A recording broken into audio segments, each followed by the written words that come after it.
கட்டிடுவோம் அன்பே நாட்டவரே அன்பின்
price Lord. ஹல்லேலூயா. கர்த்தருடைய நாமம் மகிமைப்படுவதாக. கர்த்தர் நம்மை ஆசீர்வதிப்பாராக. நாம் விசுவாசமாக இருப்பதற்கு, வெற்றி அடைவதற்கு ஆண்டவர் நமக்கு 7 விதமான படிகளை தந்திருக்கிறார். இந்த 7 விதமான படிகளிலும் நாம் வளரும் பொழுது நம்முடைய ஜெபக்குறிப்பு எதுவாக இருந்தாலும் ஆண்டவர் அதையெல்லாம் கேட்டு அற்புதமாய் ஆசீர்வதித்து நமக்கு உதவி செய்ய போகிறார். அவைகளை ஒவ்வொன்றாக நாம் பார்க்கலாம். கர்த்தர் நம்மை ஆசீர்வதிப்பார். எபிரேயர் 11ஆம் அதிகாரம் 1வது வசனத்தை வாசிக்கலாம். விசுவாசம். ஃபஸ்ட்டு நம்ம கிறிஸ்டியன் என்று சொன்னாலே விசுவாசிக்கணும். கிறிஸ்து நம்மோடு கூட இருக்கிறார், நம்மை ஆசீர்வதிக்கிறார், நம்மை பலப்படுத்துகிறார், நம் தேவைகளை சந்திக்கிறார் என்று சொல்லி கிறிஸ்தவர்கள் ஆமென் ஸ்தோத்திரம் ஆண்டவர் மேலே ஆமென் நல்ல ஒரு விசுவாசம். நம்ம வீடு கட்டணுன்னாலும், வண்டி வாங்கினாலும், வண்டி விற்கணுன்னாலும், காடு வாங்கினாலும், காடு விற்காலும், எந்த ஒரு பிஸ்னஸ் பண்ணணும் அப்படின்னு நம்ம நினச்சாலும் நாம் விசுவாசிக்கணும். முதலாவது என்னன்னு, கர்த்தர் எனக்கு எப்படியும் வாய்க்க பண்ணுவார், கர்த்தர் எப்படியும் எனக்கு தருவார், கர்த்தர் இந்த வசனத்தின் பிரகாரம் என்னை ஆசீர்வதிப்பார், கர்த்தர் என்னை இந்த வசனத்தின் பிரகாரம் என்னை ஆண்டவர் உயர்த்துவார் அப்படி என்று சொல்லி நாம் விசுவாசிக்கும் பொழுது தான் அந்த ஆசீர்வாதம் நம்மையில நமக்கு பலிக்கும். நம்ம நல்லா சாட்சியாக இருக்க முடியும். ஆமென். அல்லேலூயா. விசுவாசம் இல்லாமல் தேவனுக்கு பிரியமாக இருப்பது கூடாத காரியம் என்று எழுதப்பட்டிருக்கிறது. ஒருத்தர் நல்லா இருக்கணும் அப்படின்னா தேவன் உண்டு என்றும் அவர் தம்மை தேடுகிற யாவருக்கும் பலன் அளிக்கிறவர் என்றும் விசுவாசிக்க வேண்டும். ஆமென். அப்பொழுது மாத்திரம்தான் அவங்க காரியம் வெற்றி பெற வேண்டும். ஆண்டவர் சுகமாக்குவதற்கு முன்பாக பர்திமேயு குருடன் அவர் சுகமாக்குவதற்கு முன்பாக ஆண்டவர் கேட்டார், நீ விசுவாசிக்கிறாயா, எனக்கு வல்லமை உண்டு என்று விசுவாசிக்கிறாயா, பார்வையடைய வேண்டும் ஆண்டவரே அப்படின்னு அவர் கேட்குறார். அப்படின்னா நீ நம்புறியா அப்படின்னு அவர் கேட்குறார். இவர் நம்புறேன்னு சொன்னதுக்கப்புறம் தான், விசுவாசிக்கிறேன் ஆண்டவரே அப்படின்னு சொன்னதுக்கு அப்புறம் தான் நான் உன்னை ஆசீர்வதிக்கிறேன்னு சொல்லி தலையில் கை வச்சு ஆண்டவர் ஜெபம் பண்ணுறாரு. உடனே நல்லா போயிடுது. அல்லேலூயா. அப்போ ஒவ்வொரு காரியத்துக்கும் விசுவாசத்தை முன்னாடி வைத்து ஓடுங்கள். ஆரம்பம் அற்பமாக தான் இருக்கும், முடிவு சம்பூர்ணமாக இருக்கும். ஒரு அல்லேலூயா சொல்லுங்கள். ஆரம்பம் எப்படி இருக்கும், நீங்கள் பேசுகிற அந்த வார்த்தைகள்லாம் மற்றவங்க கேட்கும் பொழுது இவங்க எங்கே ஒவ்வொரு காரியத்தை நல்ல காரியத்தை செய்ய போகிறாங்க அப்படின்னு சொல்லி நீங்கள் சொல்கிற எந்த ஜெப குறிப்பாக இருந்தாலும் அதை அவிசுவாசமாக பேசுவாங்க. வண்டி வாங்குறதோ, ஒரு வீடு வாங்குறதோ, ஒரு நிலம் வாங்குறதோ, அது விற்கிறதோ கட்டுறதோ எது சொன்னாலும் அவிசுவாசிகள் அவிசுவாசமாக பேசுவார்கள். ஆனால் உங்களுக்கு ஒரு விசுவாசம் இருக்கணும் ஆணித்தரமாக. கர்த்தர் எனக்கு குறிப்பிட்ட ஒரு ஆசீர்வாதத்தை நிச்சயம் தரப்போகிறார் அப்படிங்கிற ஒரு விசுவாசம் உங்களுக்கு ஆணித்தரமாக வரும் பொழுது, உற்சாகமாக வரும் பொழுது ஆண்டவர் உங்களை ஆசீர்வதிப்பார், உங்களை பலப்படுத்துவார். திவ்ய சுபாவத்துக்கு பங்குள்ளவர்களாகும் பொருட்டு என்று எழுதப்பட்டிருக்கிறது. ஒவ்வொரு பிள்ளைகளும் ஒரு நல்லொழுக்கமான ஒரு வாழ்க்கை வாழும் பொழுது கர்த்தர் நம்மை ஆசீர்வதிக்கிறார். நம்முடைய தேவைகள், நம்முடைய ஜெப குறிப்புகள், நம்முடைய லக்குகளை எட்டுவதற்கு நமக்கு ஆண்டவர் கிருபை செய்கிறார். ஒழுங்கற்று நடக்கிற சகோதரனை விட்டு விலகு என்று பைபிள் எழுதப்பட்டிருக்கிறது. எந்த ஒரு சகோதரனோ சகோதரியோ ஒழுக்கம் இல்லாமல் நடக்கும் பொழுது, உபதேசத்திலே கோளாறாக நடக்கும் பொழுது அவங்களுடைய வார்த்தைகளை நாம் கேட்கக்கூடாது. கொஞ்சம் கொஞ்சமாக விட்டு விலகிடணும். ஒழுக்கக்கேடான காரியத்தை செய்கிற பிள்ளைகளை விட்டு நாம் சோத்திரம் விலக வேண்டும். பாவம் செய்கிற பிள்ளைகள் அவர்களை விட்டு விலக வேண்டும். ஆண்டவர் சொல்கிறார், அவர் விரும்பாத எல்லா பாவங்களையும், அனைத்து விதமான பாவங்களையும் நாம் விட்டு விலகி ஒரு பரிசுத்தத்துக்கு நேராக நம்மை ஆண்டவர் வழி நடத்த போகிறார். ஆமென். அல்லேலூயா. ஆண்டவர் சொன்னார், நான் பரிசுத்தர் ஆகையால் நீங்களும் பரிசுத்தராக இருங்கள். ஏன் பரிசுத்தராக இருக்கணும் அப்படின்னு கேட்கக்கூடாது. அவர் சொல்கிறார், நான் பரிசுத்தர் ஆகையால். ஸ்தோத்திரம். ஆண்டவருடையதான பிள்ளைகள் அவரை நினச்சி பாருங்க. உங்களை நினச்சி பார்க்கறத விட வானத்துக்கு பூமி படைத்த சர்வவல்லமையுள்ள தேவனும் பரிசுத்தமாக இருக்கிற தேவனையும் நினச்சி பாருங்க. நாம் ஒரு சிறு தவறுகள் செய்யும் பொழுது அது நமக்கு மகிமை குறைச்சலை உண்டு பண்ணுகிறது. ஆண்டவரை முன்னிட்டு நம்மளை திட்டுவாங்க. என்னன்னு, இவங்க கோயிலுக்கு போகிறாங்க இப்படி பண்ணுறாங்க, ஜெபம் பண்ணுறாங்க இப்படி பண்ணுறாங்க, பைபிள் படிக்கிறாங்க இப்படி பண்ணுறாங்க, ஞானஸ்தானம் எடுத்த ஆத்மா இப்படி பண்ணுது அப்படின்னு சொல்லுவாங்க. அதனால் நாம் நல்லொழுக்கம் உள்ளவர்களாக இந்த உலகத்திலே நடந்து எல்லாருக்கும் முன்பாக நல்ல ஒரு சாட்சிகளாக நாம் இருக்கும் பொழுது கர்த்தர் நம்மை ஆசீர்வதித்து நம்மை நல்லபடியாக ஆண்டவர் வழி நடத்துவார். ஆமென். அல்லேலூயா. இப்போ என்ன நமக்கு தேவையானது என்னன்னா, அவரை அறிகிற அறிவு, அவரை அறிகிற, அழைத்தவரை அறிகிற அறிவினாலே ஜீவனுக்கும் தேவ பக்திக்கு வேண்டிய யாவற்றையும் அவருடைய திவ்ய வல்லமையானது நமக்கு தந்தருளும் அன்றி. அவரை அறிகிற அறிவே, ஏசப்பாவை குறித்து நம்ம வச்சிருக்கிற அந்த அறிவே நமக்கு தேவையான எல்லா பணம், பொருள், நகை, மதிப்பு, மரியாதை, செல்வாக்கு, அந்தஸ்து, ஆசீர்வாதம், கிருபை, உதவி, என்னென்ன உலகத்தில் வேணுமோ அத்தனையும் அவரை அறிகிற அறிவினாலே நமக்கு ஈஸியாக கிடைக்குதான். ஒரு அல்லேலூயா சொல்லுங்க. நமக்கு அவர் அறிகிற அறிவு இல்லை. அவர் அறிகிற அறிவு இருந்தால் அவர் பாதத்தில் அமர்வோம். அதிகாலையில் தேடுகிறவர்கள் என்னை கண்டடைவார்கள். காலையும் மாலையும் தேடுங்கள், எவ்வேளையும் தேடுங்கள், அந்தி சந்தி மத்தியான வேளையில் தேடுங்கள், ராஜ் சாமங்களில் அவரை நோக்கி நான் முறையிடுவேன் என்று எழுதப்பட்டிருக்கிறது. அப்போ எப்படி வேணாலும் ஜெபம் பண்ணலாம். அவங்களுடைய சூழ்நிலைக்கு தகுந்தாற் போல ஜெபம் பண்ணலாம். அப்படி நாம் ஆண்டவருடைய சமூகத்தில் இருக்கும் பொழுது, அவரை அறிகிற அறிவிலே அவன் வளரும் பொழுது, இந்த தேவ பக்திக்கும் இந்த பூமியிலே நாம் வாழ வேண்டிய எல்லா விதமான இந்த உலகத்தினுடைய ஜீவனுக்கும் என்னென்ன வேணுமோ அத்தனையும் ஆண்டவர் தந்து ஆண்டவர் உங்களை உயர்த்த போகிறார். அல்லேலூயா. ஒரு நகை அல்ல, நிறைய நகை தரப்போகிறார். ஒரு வீடு அல்ல, நிறைய வீடுகளை தரப்போகிறார். ஒரு நிலங்கள் அல்ல, நிறைய நிலங்களை தரப்போகிறார். ஒரு ஆசீர்வாதம் அல்ல, நிறைய ஆசீர்வாதத்தை உங்களுக்கு ஆண்டவர் தரப்போகிறார். போதும் போதும் என்று நீங்கள் சொல்லக்கூடிய அளவுக்கு ஆண்டவர் ஆசீர்வாதத்தை தரப்போகிறார். அல்லேலூயா. ஆமென். அவரை அறிகிற அறிவு எப்பொழுது உங்களுக்கு ஆண்டவர் தருவாரா? ஆண்டவர் தரமாட்டார்னு நினச்சிட்டு இருந்தால் தரமாட்டார். அவருடைய கிருபினால் எல்லாம் எனக்கு கிடைக்கும், இந்த வசனம் இப்படி சொல்லுது, அந்த வசனம் அப்படி சொல்லுதுன்னு சொல்லி வசனத்தை பிடித்து கொண்டு அவரை அறிகிற அறிவில் நீங்கள் வளர்ந்துட்டீங்கன்னா பயப்பட மாட்டீங்க, நல்ல தைரியமாக இருப்பீங்க. அல்லேலூயா. ஆமென். ஸ்தோத்திரம். கர்த்தருடைய பிள்ளைகள் ஆண்டவருடைய நாமத்தினாலே இச்சைகளினால் உண்டான உலகத்துக்கு தப்பி நம்ம வாழணும். அடுத்தபடியாக 1 கொரிந்தியர் 9:25 பந்தய சாலையில் ஓடுபவர்கள் எல்லாரும் ஓடுவார்கள், ஆகிலும் ஒருவனே பந்தயத்தை பெறுவான் என்று அறியீர்களா? நீங்கள் பெற்றுக்கொள்ளத்தக்கதாக ஓடுங்கள். பந்தயத்துக்கு போராடுகிற யாவரும் எல்லாவற்றிலேயும் இச்சையடக்கமாய் இருப்பார்கள். அவர்கள் அழிவுள்ள கிரீடத்தை பெரும்படிக்கு அப்படி செய்கிறார்கள், நாமோ அழிவில்லாத கிரீடத்தை பெரும்படிக்கு அப்படி செய்கிறோம். ஆமென். அல்லேலூயா. கர்த்தருடைய பிள்ளைகள் அநேக காரியங்களை, இச்சைகளை வெறுத்து இந்த பூமியிலே வாழ வேண்டும். ஆனால் நீங்கள் ஆண்டவருக்காக பரிசுத்தமாக இருந்து, சின்ன பிள்ளைங்களுக்கெல்லாம் சொல்லிக் கொடுக்கணும், இதெல்லாம் பரிசுத்தம், இதெல்லாம் பரிசுத்தம், இதெல்லாம் அசுத்தம் அப்படின்னு. இப்போ டிவி வந்ததுனால எல்லா அசுத்தத்தையும் சின்ன பிள்ளைங்கள்லாம் சீக்கிரம் கற்றுக்கிறாங்க. அதனால் நீங்கள் அதெல்லாம் சொல்லிக் கொடுக்கணும். இதெல்லாம் அசுத்தம், இதெல்லாம் பார்க்கக்கூடாது, இந்த காட்சிகள்லாம் பார்க்கக்கூடாது, இப்படிப்பட்ட கெட்ட கிரிகள்லாம் நீங்கள் செய்யக்கூடாது அப்படின்னு நீங்கள் அடிக்கடி சொல்லணும். உங்கள் செல்ஃபோன் எடுத்து சின்ன பிள்ளைங்க பார்த்துட்டு இருந்தால் கூட அவங்க என்ன பார்த்துக்கிட்டு இருக்கிறாங்கிறத நீங்களும் கொஞ்சம் எட்டி பார்க்கணும். சரியா? சும்மா படிக்கிறான் எழுதுறான்னு சொல்லிகிட்டு இருக்கக்கூடாது. அவன் என்ன படிக்கிறான், அவன் என்ன எழுதுறான், என்ன பார்க்குறாங்கிறத நம்மளும் என்ன செய்யணும், கொஞ்சம் கொஞ்சம் கண்காணிக்கணும். தவறாக அவங்க பார்த்து கொண்டு இருக்கும் பொழுது நீங்கள் அந்த இடத்துல திட்டி அதை திருத்த வேண்டும். அப்பொழுதுதான் உங்களுக்கு ஆசீர்வாதம், அந்த பையன் பிள்ளையனுடைய எதிர்காலமும் ஆசீர்வாதமாக இருக்கும். கண்ட வாக்கில் போட்டுன்னு அப்படியே விட்டுட்டிங்கன்னா அது கொஞ்ச நாள் கழித்து பெரிய பிரச்சனையை உண்டு பண்ணும். ஆகையால் நீங்கள் கவனமாக இருக்கும்படி அன்பாய் கேட்டுக்கொள்கிறோம்.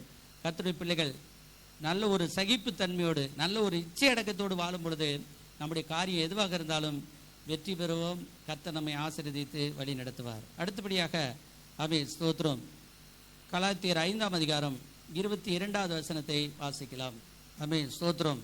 மேலுள்ள காரியங்கள் பாவத்தை பற்றி எழுதப்பட்டிருக்கிறது. 19 மாம்சத்தினுடைய கிரியைகள் வெளியரங்கமாக இருக்கிறது. பைபிள்லேருந்து படிக்கிறேன், நானே தனியாக சொல்கிறேன்னு நினைக்காதீங்க. மாம்சத்தின் கிரியைகள் வெளியரங்கமாக இருக்கிறன. அவையாவன: விபச்சாரம், வேசித்தனம், அசுத்தம், காம விகாரம், விக்கிரக ஆராதனை, பில்லி சூனியம், பகைகள், விரோதங்கள், வைராக்கியங்கள், கோபங்கள், சண்டைகள், பிரிவினைகள், மார்க்க பேதங்கள், பொறாமைகள், கொலைகள், வெறிகள், களியாட்டுகள் முதலானவைகளே. இப்படிப்பட்டவைகளை செய்கிறவர்கள் தேவனுடைய ராஜ்யத்தை சுதந்திரிப்பதில்லை என்று முன்னே நான் சொன்னது போல இப்பொழுதும் உங்களுக்கு சொல்கிறேன் என்று சொல்லிட்டு இந்த பாவத்தை எல்லாம் அறிக்கை செய்து விட்டுருணுமா. போட்டி, பொறாமை, வன்கண்கள், கொலைகள், வெறிகள், களியாட்டுகள் இதெல்லாம் இருக்கக்கூடாதான். ஆவியின் கனியோ, விட வேண்டியதை விட்டுட்டு பிடிக்க வேண்டியது என்னென்ன அப்படின்னு சொல்கிறாரு. ஆவியின் கனியோ அன்பு. ஆமீன். எல்லாரும் சொல்லுங்க, அன்பு, சந்தோஷம். ஆமீன். நம்ம எல்லாரும் எப்படி இருக்கணுமா? யாராவது சந்தோஷமாக இருக்கிறீங்களா? ஆமான்னு சொல்லுங்க, இல்லைன்னு சொல்லிட்டு வெளியே ஓடி போயிடாதீங்க. சர்ச்சில் இருக்கதான் சந்தோஷப்படணும். ஆமீன். அல்லேலூயா. பாதி பேருக்கு சந்தோஷம், பாதி பேருக்கு நீங்கள் துக்கமாக இருக்கிற மாதிரி தெரியும். துக்கமாக இருக்காதீங்க. அல்லேலூயா. உங்களுடைய ஜெபக்குறிப்பு எதுவாக இருந்தாலும் அதை ஆண்டவர் கேட்பார். கர்த்தருக்குள் மகிழ்ச்சியாக இருப்பதே நம்முடைய பலனாம். அல்லேலூயா. அதாவது சந்தோஷமாக இருக்க பிசாசு விடாதான். ஏதோ ஒரு கவலை கண்ணியை கொண்டு அது முன்னாடி நிற்க வச்சுக்கிட்டு, பாரு அது இல்லை பாரு, இது இல்லை பாரு, அப்படி அடிச்சு பாரு, இப்படி அடிச்சு பாரு அப்படின்னு சொல்லி நம்மளை வேதனைப்படுத்திக்கிட்டே இருப்பான் பேய். நாம் சொல்லணும், நீ எத்தனை வேதனைப்படுத்தினாலும் அந்த வேதனை எதுவும் என்னை அணுகாது. அல்லேலூயா. ஆமென். ஸ்தோத்திரம். அடுத்தபடியாக ஆவியின் கனியும் அன்பு, சந்தோஷம், சமாதானம். கூடுமான வரை யாவரோடும் சமாதானமாக இருங்கள் என்று எழுதப்பட்டிருக்கிறது. அல்லேலூயா. பிடிச்சாலும் பிடிக்கலனாலும் சமாதானமாக இருக்கணும். அல்லேலூயா. ஆமென். எனக்கு பிடிக்கல, நான் சமாதானமாக இருக்க மாட்டேன் அப்படி சொல்லக்கூடாது. பிடிச்சாலும் பிடிக்கலனாலும் சமாதானமாக இருக்கணும். அடுத்தது நீடிய பொறுமை. ஆமென். ஸ்தோத்திரம். நீடிய பொறுமையாக நீங்கள் இருக்கும் பொழுது கர்த்தர் உங்களை ஆசீர்வதிக்கக்கூடியவராக இருக்கிறார். எத்தனை பிள்ளைகள் நீடிய பொறுமையாக இருக்கிறீர்களோ, ஆமென், ஸ்தோத்திரம், உங்களுக்கு தேவையான ஒரு பெரிய உதவிகளை ஆண்டவர் உங்களுக்கு தருவார். பெரிய ஆசீர்வாதங்களை ஆண்டவர் உங்களுக்கு தருவார். கர்த்தருடைய பிள்ளைகள் ஒவ்வொரு காரியத்திலும் ஆமென் பொறுமையாக இருக்கணுமா. இப்போ எல்லா காரியத்திலும் அவசரப்பட்டு தான் ஒவ்வொன்றிலும் நம்ம பெரிய பிரச்சனையை சில நேரத்தில் மாட்டிக்கிறோம். அநேக காரியத்தில் ஜெபம் பண்ணி ஆமென் சில காரியங்களை நாம் பொறுமையாக இருக்கும் பொழுது கர்த்தர் நமக்காக யாவையும் செய்து முடிப்பார். அவர் நம்மை ஆசீர்வதிப்பார். பொறுமையாக இருக்கிறது ரொம்ப ஒரு கஷ்டமான ஒரு காரியம். பொறுமையாக இருக்கிறது எப்படிப்பட்ட காரியம்? கஷ்டமான காரியம். விவேகி ஆபத்தை கண்டு மறைந்து கொள்கிறான், பேதைகளோ நெடுக போய் தண்டிக்கப்படுகிறார்களாம். பொறுமை இல்லாதவன் போய் எதுலையாவது விழுந்துருவானாம். ஆனால் விவேகி, அதாவது நல்ல நாணமாக இருக்கிறவன் பொறுமையாக காரியத்தை செய்து ஆசீர்வாதமாக இருப்பாங்களாம். கர்த்தருடைய பிள்ளைகள், நீங்கள் வாழ்க்கையை முன்னேறுவதற்கு பொறுமையை, நீடிய பொறுமையை கடைபிடிப்போம். அடுத்தது தயவு, நற்குணம், விசுவாசம், ஆமென், சாந்தம், இச்சையடக்கம்.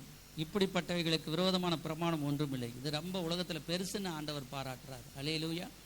இதுதான் ரொம்ப பெருசு. இச்சை அடக்கமாக நீங்கள் இருக்க வேண்டும். கர்த்தருக்கு ஸ்தோத்திரம். விசுவாசமாக இருக்க வேண்டும். இந்த விசுவாசம் என்பது ஆவியின் கனிகளிலும் வருகிறது, ஆவியின் வரங்களிலும் வருகிறது. ஆமென். அல்லேலூயா. வரத்திலையும் விசுவாசம் இருக்குது, கனியிலையும் விசுவாசம் இருக்கு. ஆண்டவரை நம்புறதே ஒரு கனி. எல்லாரும் ஆண்டவரை நம்ப மாட்டாங்க. ஏற்கனவே 2000 ஆண்டுகளுக்கு முன்னாடி ஆண்டவர் நம்மளை தெரிந்து கொள்ளணும். அப்போ தான் நம்ம ரட்சிக்கப்பட முடியும். அப்போ தான் ஞானஸ்நானம் எடுக்க முடியும். அப்போ தான் பரிசுத்த பெறுவோம். அப்போ தான் சபையில் நம்ம நிலைத்திருக்க முடியும். ஆமென். அல்லேலூயா. இல்லாவிட்டால் முடியாது. அதனால் அது ஒரு பெரிய விஷயம். நாம் நீடிய பொறுமையாக இருந்து தேவனை மகிமைப்படுத்துவோம். கர்த்தர் நம்மை ஆசீர்வதிப்பார். அடுத்தபடியாக நாம் வெற்றி அடைய என்ன செய்ய வேண்டும்? தேவனுக்குள்ளாக பக்தியாக இருக்க வேண்டுமாம். ஆமென். அல்லேலூயா.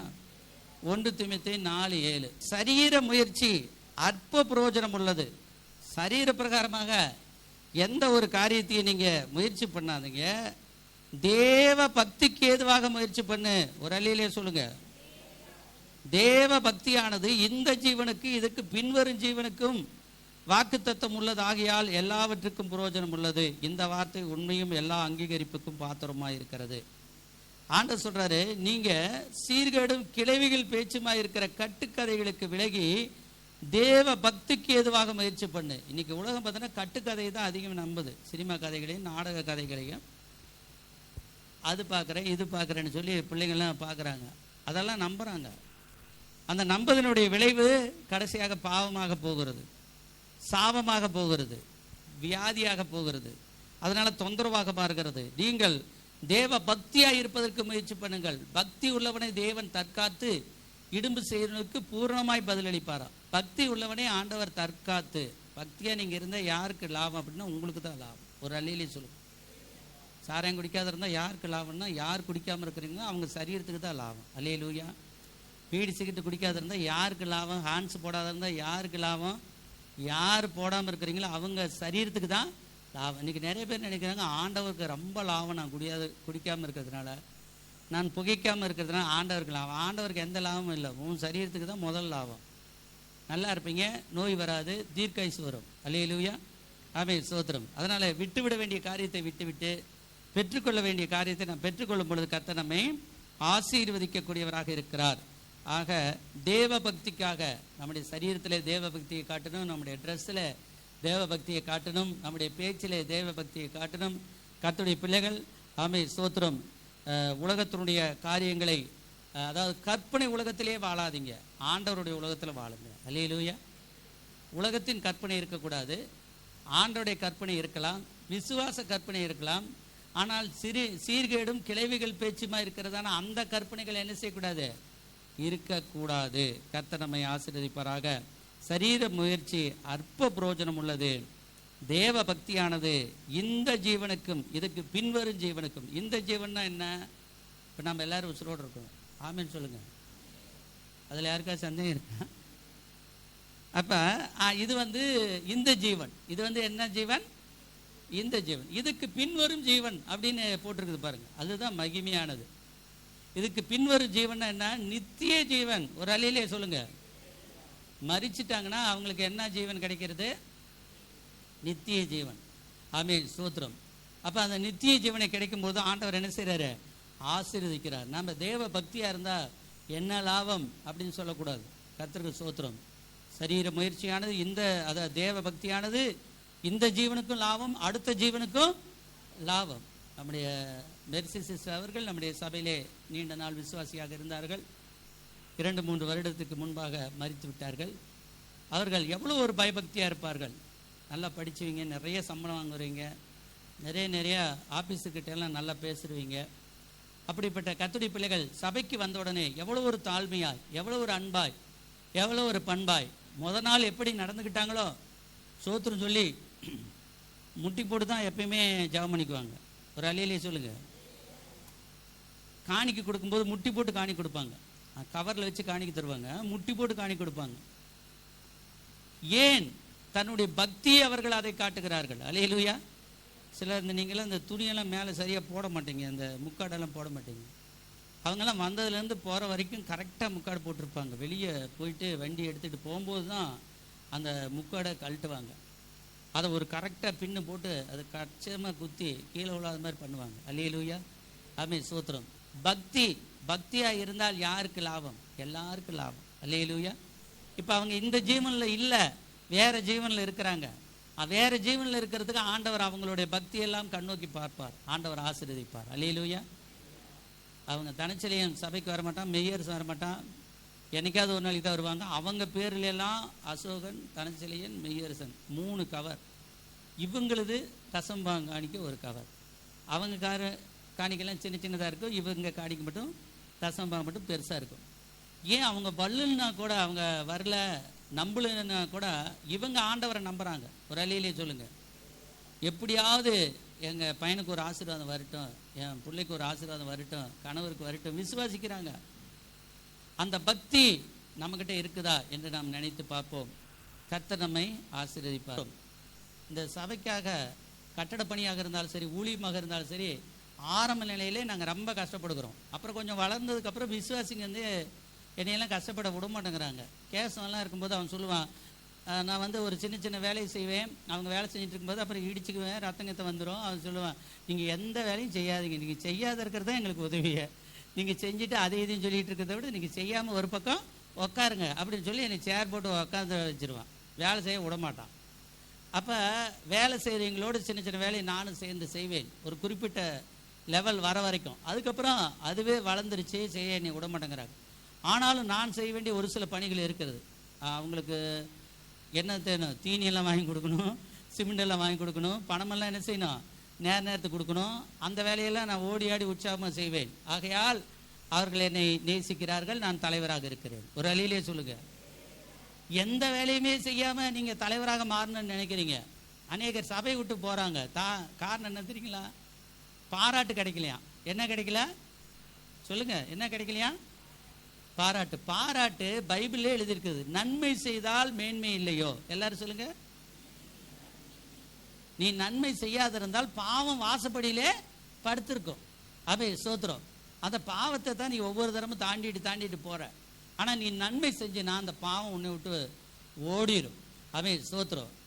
ஆண்டவர் சொல்றாரு, நீ பெரியவனாய் இருக்க விரும்பினால் சகோதர சிநேகம் உள்ளவர்களாக, ஒருவருக்கொருவர் ஊழியர்களாக, முந்திக்கொள்வர்களாக, கணம் பண்ணதிலே முந்திக்கொள்வர்களாக இருக்கணும். எல்லாவற்றுக்கும் மேலாக நம்முடைய ஆண்டவர் ஒரு நல்ல சிநேகிதர். அல்லேலூயா. ஆண்டவர் யாரு? ஆமென். அவர்கிட்ட நீங்க தனி ஜெபத்தில் எல்லா விஷயத்தையும் சொல்லலாம். ஒரு அல்லேலூயா சொல்லுங்க. அம்மா கிட்ட சில விஷயத்தை தான் சொல்ல முடியும், அப்பா கிட்ட சில விஷயத்தை தான் சொல்ல முடியும், கணவர்கிட்ட ஒரு சில விஷயத்தை தான் சொல்ல முடியும், மனைவி கிட்ட ஒரு சில விஷயத்தை தான் சொல்ல முடியும். மீறி சொன்னால் அது பெரிய பிரச்சனை ஆயிரும். அதனால் யார்கிட்ட எவ்வளோ சொல்லணுமோ அவ்வளோதான் என்ன செய்ய முடியும், சொல்ல முடியும். ஆனால் நல்ல நண்பர் இயேசு இருக்கிறார், நல்ல சிநேகிதர் ஆண்டவர் இருக்கிறார். அவரிடத்துல எல்லாம் தனி ஜபத்தில் நீங்கள் சொல்லணும். அல்லேலூயா.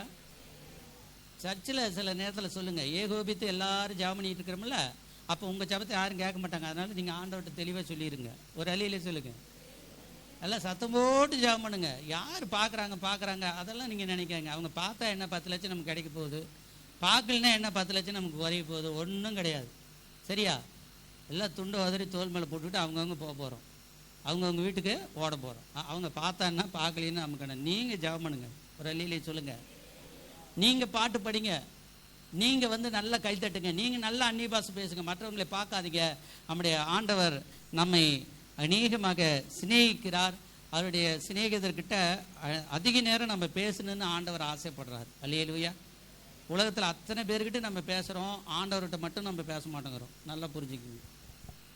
ஆண்டவர் வந்து ஒரு நல்ல நண்பர். ஒரு அலையில சொல்லுங்க, நல்ல சிநேகிதர். அபே சோத்திரம். உலகத்தின் நண்பன்லாம் ஆபத்து வந்துட்டா விட்டுட்டு போயிடுவான். சரியா? ஆபத்து வர வரைக்கும் வராத வரைக்கும் நம்ம கூடவே இருப்பாங்க. பெரிய ஆபத்து வந்துச்சுன்னா விட்டடிச்சிட்டு ஓடிடுவாங்க. சிநேகிதன், நல்ல சிநேகிதன் எல்லா காலத்திலும் சிநேகிப்பான். அல்லேலூயா. சிநேகிதன் எப்படி பண்ணுவானா? எல்லா காலத்திலும் சிநேகிப்பான். அதெல்லாம் நல்ல சிநேகிதன். கெட்ட சிநேகிதன்லாம் என்ன செய்ய மாட்டான், எல்லா காலத்திலும் சிநேகிக்க மாட்டான். பணம் இருக்கிற வரைக்கும் தான் சிநேகிப்பான். இளையகுமாரன் கதையிலே நம்ம வாசிக்கிறோம், பணம் இருக்கும் வரைக்கும் எல்லாரும் என்ன பண்ணாங்க, அவனோடு ஒட்டி உறவாடினார்கள். பணம் செலவழிந்த போது அவனை விட்டு எல்லாரும் போய்விட்டார்கள் என்று எழுதப்பட்டிருக்குது. அல்லேலூயா. எல்லா அழகிகளும் போயிட்டாங்க. என்ன பண்ணிட்டாங்க? எல்லா கிழவிகளும் போயிடுச்சு, எல்லா அழகிகளும் போயிடுச்சு, எல்லா அழகனும் போயிட்டான். ஆமென் சோத்திரம். எல்லாரும் காலை அமுக்கி விட்டுக்கிட்டு, கையை அமுக்கி விட்டுக்கிட்டு, வாயிலேயே கொண்டு போய் திராட்சை ரசம் ஊற்றி விட்டுக்கிட்டு, கறி எடுத்து வாயில் வைக்கிறது, எல்லாம் செய்கிறது, எல்லாம் இவன் காசு. அதனால அந்த வேலை நடக்குது. இவன் காசு அவங்ககிட்ட இல்லை. இளையகுமாரன் வந்து அப்பா கிட்ட சொத்தை பிரிச்சுக்கிட்டு போய் வீணாக செலவழித்தான். அவன் செலவழிக்கிற வரைக்கும் எல்லாரும் அவன் கூட இருந்தார்கள். அவன் பணம் தீர்ந்த போது எல்லாரும் அவனை விட்டு ஓடி விட்டார்கள். கடைசியாக ஒரு ஒரு விவசாயியின் இடத்துல போய் சேருகிறான். அந்த விவசாயி வந்து பன்றி நிறைய வச்சு மேய்த்து கொண்டு இருக்கிறார். பன்றி மேய்க்கிறாங்க, வெளிநாட்டில் மேய்க்கிறாங்க, அப்புறம் இந்த ஊட்டியிலெல்லாம் மேய்க்கிறாங்க. நம்ம ஊர் பக்கம் பரவாயில்ல, இப்போ 6 மாதமாக பன்னிக்குட்டி இல்லை. அது எனக்கு பெரிய ஒவ்வொரு நேரம் நினச்சி ரொம்ப சந்தோஷப்படுவேன். இப்போ பிள்ளைங்கள்லாம் மாறிட்டாங்க. இப்போ பாருங்களேன், அவங்க 2000 பண்ணி மேய்ச்சாங்களாம். எத்தனை பண்ணி? ஒரு இடத்துல 2000 பண்ணி. இவர்கிட்ட எவ்வளோ பண்ணின்னு தெரியல. இவர் போன வீட்டில் கொஞ்சம் பன்றிகள் இருந்திருக்குது, ஒரு 500-300ன்னு சொல்லி. இவர் வந்து பசியான பசி, பணக்கார மட்டும் பையன் இல்லையா, அதனால் அவனுக்கு பசி தாங்கலை. அவன் யோசனையாக இருக்கிறான், எதை திங்கிறதுனே தெரியல, எதுவுமே கிடைக்கல. அது கனி வர்க்க உள்ள காலமும் இல்லை, ஏதாவது செடியில் பிச்சு திங்கலான்னா எல்லாம் வந்து அது கனி காலமும் இல்லை, அதனால் எதுவுமே இல்லை. கடைசியில் அவருக்கு ஒரு யோசனை வருகிறது. பன்றி வேக வேகமாக தின்னு கொண்டு இருந்தது. என்ன? தவிடு. என்ன திங்குது? தவிடு. அதுக்கு ஒரு சூப்பர்வைசர் போட்டு வச்சுருக்கிறான் பாரு. இவன் மேய்க்கிறது மட்டும்தானா, அதுக்கு இவன் நல்லா மேய்க்கிறானா இல்லையான்னு இன்னொரு பன்னிக்கு மேலே பண்ணி, 3வது பண்ணி இருக்குது. அவன் வந்து சூப்பர்வைசர். அவன் வந்து என்ன பண்ணுறான், இவன் வந்து ₹1 ரூபா அள்ளி பண்ணி திங்கிற தவிட்டுனாலே தன் வயிற்று நிரப்ப ஆசைப்பட்டான். சோறு தான் கிடைக்கல, பொருளும் கிடைக்கல, திங்கிற மாங்காய் தேங்காய் எதுவும் கிடைக்கல, எதையாவது என்ன செய்யலாம் திங்கலான்னு சொல்லி யாருக்கும் தெரியாமல் ₹1 ரூபாய் அள்ளி வாயில் போட்டான். அதுக்கு அந்த சூப்பர்வைசர் ஓடி வந்து அவனை அடியடின்னு அடிச்சு விட்டான். பண்ணி திங்கிற தவிட்டை நீ என்ன செய்யலாம், திங்கலாமா? அது பண்ணிக்கு தான், உனக்கு இல்லை. உனக்கு வேணும்னா என்ன செய்ய, நீ தனியாக போய் முதலாளியை கேட்டு அதுக்கப்புறம் வாங்கி சாப்பிட்டுக்க அப்படின்னு சொன்னான். அதுக்கப்புறம் அவனுக்கு புத்தி வந்துதான். என்ன வந்துச்சான்?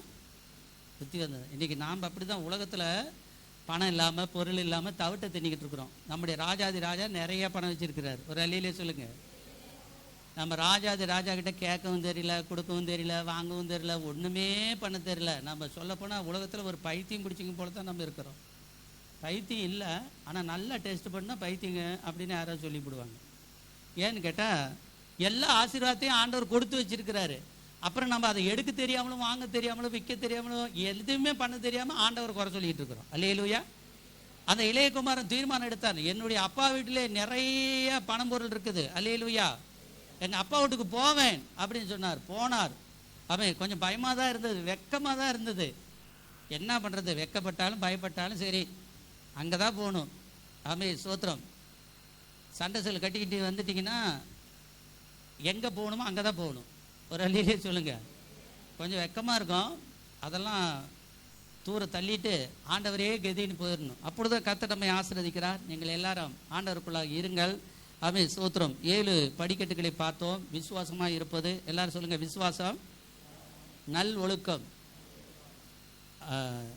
அறிவு, கர்த்தரை அறிகிற அறிவு, சொல்லுங்க, கர்த்தரை அறிகிற அறிவு, சகிப்புத்தன்மை. எப்படி இருக்கணும்? நானெல்லாம் பாருங்க எவ்வளோ சகிப்புத்தன்மையாக இருக்கிறேன், எத்தனை பேர்த்துக்கு ஜெபம் பண்ணி விட்றேன், எத்தனை பேர்த்துக்கு அவங்களுடைய காரியத்துக்காக ஜெபம் பண்ணுறேன். நல்லா நினச்சி பாருங்கள், ஒரு குடும்பத்தை உங்களால் நடத்த முடியுதா? ஒரு 7 பேர் 5 பேர் இருக்கிற இடத்த ஒரு வீட்டை நடத்த முடியுதா? அவங்க சொன்ன பேச்சு கேட்குறாங்களா அப்படின்னு என்கிட்ட தனி ஜெபத்துக்கு வரும்போது சொல்லுங்கள். யாருமே கேட்க மாட்டாங்க. ஆணாக இருந்தாலும் சரி, பெண்ணாக இருந்தாலும் சரி, இப்போ இருக்க சின்ன குழந்தையாக இருந்தாலும் சரி, எல்லாருமே அவங்கவுங்க ஒவ்வொருத்தரும் ஒவ்வொரு வழியில் போவாங்க. அவங்களெல்லாம் கொண்டு வரது கஷ்டம். ஆனால் தேவன் தான் எல்லாரையும் சபையிலே ஒருமுகப்படுத்தி, எல்லாரையும் ஒற்றுமைப்படுத்தி, எல்லாரையும் சபையிலே நல்லா வாழ வைக்கிறார். ஒரு அழியிலே சொல்லுங்கள்.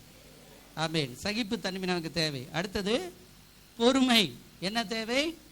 பொறுமை. எவ்வளோ நேரம் ஜெபக்குறிப்பு சொன்னாலும், என்னென்ன ஜெபக்குறிப்பு சொன்னாலும் எல்லாத்துக்கும் நாங்கள் ஜெபம் பண்ணுறோம். ஏன் இப்படியெல்லாம் சொல்கிறீங்க அப்படின்னாலும் சொல்கிறதில்ல. எல்லாத்துக்காக, எல்லா காரியத்துக்காக நாம் ஜெபம் பண்ணுறோம். அதனால தான் சில நேரத்தில் நேரம் ஆகுது. பொறுமை. அடுத்தது தேவ பக்தி. ஆமென். நாம் பக்தியாக இருக்கணும். ஆமென், ஸ்தோத்திரம். நீங்கள் கலர் ட்ரெஸ்ஸு போடாவிட்டாலும், ஒயிட் அண்ட் ஒயிட் போடாவிட்டாலும், அதாவது சாமியார் மாதிரி சாமியாடி மாதிரி நீங்கள் வேஷம் போடாவிட்டாலும், உண்மையான பக்தி இருந்தால் எல்லாருமே உலகத்தில் உங்களை கண்டுபிடிச்சிக்குவாங்க. ஒரு அள்ளியிலே சொல்லுங்கள். நீங்கள் பஸ்ஸில் போனாலும், ட்ரெயினில் போனாலும், ஃப்ளைட்டில் போனாலும், சும்மா நின்றுட்டு இருந்தாலும், எங்கே போனாலும் சொல்லுவாங்க, உங்களிடத்துல ஒரு மாற்றம் தெரிகிறது. நீ என்ன ஆண்டவருடைய பிள்ளையா? நீ என்ன விசுவாசியா? நீ கோவிலுக்கு போகிற மகளா? உங்களை பார்த்து நீங்கள் சொல்லாமலே, நீங்கள் அட்ரஸ் சொல்லாமலே அவங்க உங்களுக்கு கேட்பாங்க. ஒரு அள்ளியிலே சொல்லுங்கள். நீங்கள் அட்ரஸு சொல்லாமலே அவங்க உங்களை பற்றி நல்லா சொல்லுவாங்க. இவங்க இந்த மகளை பார்த்தா தெரியுது, இது ரட்சிக்கப்பட்டிருக்க மாட்டிருக்குது அப்படிம்பாங்க. அல்லேலூயா. ஆமென், ஸ்தோத்திரம். என்னெல்லாம் போகிற இடத்துல எல்லாம் கண்டுபிடிச்சிக்கிறாங்க. இத்தனைக்கும் நான் கம்முனே தான் இருக்கிறேன். கம்முனே பஸ்ஸில் உட்காந்துட்டு போவேன், ட்ரெயினில் உட்காந்து பக்கத்தில் இருக்கிறவங்க கேட்பாங்க, நீங்கள் என்ன பிரதரா அப்படின்னு கேட்பாங்க. ஆர்சியில் பிரதர்னா பாஸ்டர்னு அர்த்தம். புரியுதுங்களா? ஆர்சிக்காரிங்க நம்மளை பார்க்கும்போது என்னன்னு கேட்பாங்க, நீங்கள் பிரதரா அப்படின்னு கேட்பாங்க. ஆமாம், பிரதர் தான் அப்படி. பெந்தோகஸ்துக்காரிங்க பார்த்தா, நீங்கள் என்ன பாஸ்டரா, சுவிசேஷகரா நீங்கள் அப்படின்னு கேட்பாங்க. நீங்கள் ஒரு வார்த்தையும் பேசாத இருக்கும்போதே அவங்க பேசுவாங்க. காரணம், ஆமென், ஸ்தோத்திரம், தேவ பக்தி உங்கள் இருக்கும் பொழுது அது எல்லாரையும் காட்டி கொடுக்கும். அல்லேலூயா. ஆமென், ஸ்தோத்திரம். அடுத்தது சகோதர சிநேகம். நீங்கள் எல்லாரிடத்திலும் சகோதர சிநேகம் உள்ளவர்களாக இருங்கள். ஒரு பெரிய பிரச்சனை பாருங்கள், பூமியில் சமாதானமாக நம்ம இல்லாவிட்டால் பரலோகத்தில் போய் எப்படி சமாதானமாக இருக்க முடியும்? அங்கேயும் அவங்களே தான் இருப்பாங்க. நம்ம எதிரிங்க தான் அங்கே பரலோகத்திலே இருப்பாங்க. இங்கேயே நீங்கள் சமாதானமாக பேசலை, சமாதானமாக சோத்திரம் சொல்லலை, இங்கேயே நம்ம மூஞ்சை திருப்பிக்கிட்டு போனால் அங்கே போய் மூஞ்சை திருப்பிக்கிட்டு போக முடியாது. அங்கே உள்ளுக்கும் ஆண்டவர் விட மாட்டார். இந்த குணாதிசயம் உனக்கு இருக்கிறதுனால நீ வேற இடத்துக்கு போட சொல்லி நரகத்துக்கு தான் அனுப்புவார். அதனால நம்ம பூமியிலே ஆமென், ஸ்தோத்திரம், ஓரளவுக்கு சமாதானமாக நாம் இருப்போம். அல்லேலூயா. பைபிள் என்ன சொல்லுது? கூடுமான வரை. எல்லாரும் சொல்லுங்க. அது கூடுமான வரைங்கிறது 99% நம்ம என்ன செய்யணுமா? சமாதானத்துக்கு ஏதுவான முயற்சிகளை பண்ணணும். அவங்க யுத்தத்துக்கு ஏதுவான முயற்சிகளை தான் பண்ணிட்டு இருப்பாங்க, எதிர்பார்த்து. ஆனால் நாம் என்ன சொல்லணும்? சமாதானத்துக்கு ஏதுவான முயற்சிகளை நம்ம பண்ணிக்கிட்டே இருக்கணும். ஏற்ற வேளையில நீங்கள் தான் ஜெயிப்பீங்க. அல்லேலூயா. ஆமென். எல்லாரும் கண்களை மூடுவோம், ஜெபம் செய்வோம். ஸ்தோத்திரம், ஸ்தோத்திரம், ஸ்தோத்திரம், ஸ்தோத்திரம், ஸ்தோத்திரம், ஸ்தோத்திரம். தூய பிதாவே, இந்த நாள் முழுது ஆண்டவர் எங்களோடு கூட இருப்பதற்காக நன்றி, ஆசீர்வதிப்பதற்காக நன்றி. ஆண்டவரே, ஸ்தோத்திரம், ஸ்தோத்திரம். எல்லா வல்லமையும், எல்லா மகிமையும், எல்லா மகிழ்ச்சியும் எங்களை கூட்டி கொடுக்கறதுக்காக நன்றி.